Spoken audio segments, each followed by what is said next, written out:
रमदा काबू मंच से आज फिर एक व्यंग गज़ल देखिए आप। आपको एक व्यंग गज़ल निश्चित को सोचने को मजबूर करेगी। एक टुकड़े को थान कहते हैं, क्या स्थिति हो गई हमारी।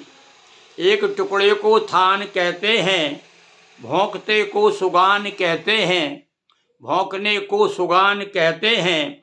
और कर्म को जिसने खुदा मान लिया, कर्म को जिसने खुदा मान लिया, वे उसे बेईमान कहते हैं। कर्म को जिसने खुदा मान लिया, वे उसे बेईमान कहते हैं। एक टुकड़े को थान कहते हैं, जो भौंकने को सुगान कहते हैं। और जान लेने में जो नहीं हिचकें, जान लेने में जो नहीं हिचकें, ऐसे जन को सुजान कहते हैं। शब्दों में ध्यान दीजिए। जान लेने में जो नहीं हिचकें, ऐसे जन को सुजान कहते हैं। एक टुकड़े को थान कहते हैं, भौंकने को सुगान कहते हैं। और सिर्फ मतदान को ही पंडित जी, और क्या स्थिति है हमारे प्रजातंत्र की देखिए आप, कि सिर्फ मतदान को ही पंडित जी आजकल श्रेष्ठ दान कहते हैं।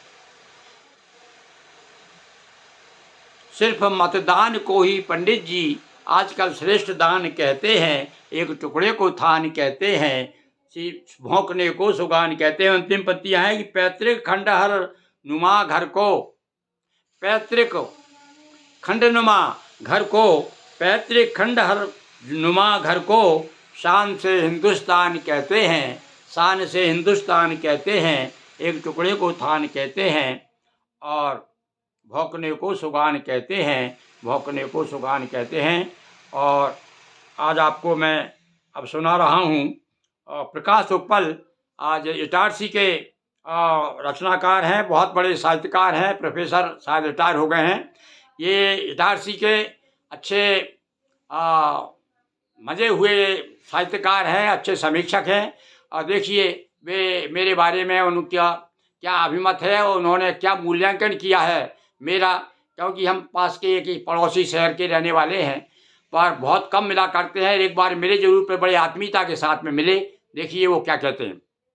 पंडित गिरिमोहन गुरु एक ऐसे कवि हैं जो अपनी उम्र के साथ अधिक उज्जवल होते जा रहे हैं।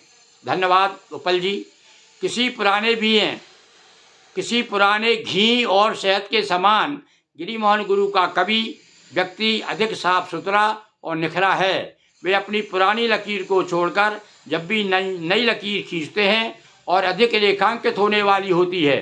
पंडित गुरु कभी आध्यात्मिकता की किसी ऊंचे आसन पर बैठकर धार्मिक प्रवचन देने लगते हैं और आध्यात्मिकता की दुनिया में विशेषकर भारतीय धार्मिक साहित्य में इतना कुछ श्रेष्ठ है, बाकी उसकी पुनरावृत्ति में अधिक नहीं होता है। धर्म का तो वही स्वरूप है जो अनादिकाल से या बदला है या समाज। गुरु जब जब समाज की गलियों में खड़े होते हैं उनका कद बढ़ जाता है। और भी कुछ उन्होंने थोड़ा मिला जुला लिखा है, क्योंकि उनके जो विचार आधुनिक विचार हैं, इसलिए उन आधुनिक विचारों का भी मुलम्मा इसमें उन्होंने दिया है। मैं उनको बहुत धन्यवाद देते हुए और आज का ये कार्यक्रम समाप्त करता हूँ। और मैं चाहता हूँ कि आप भी अपने विचार, अच्छे बुरे विचारों से इस अच्छे बुरे आदमी को लाभान्वित करेंगे। धन्यवाद।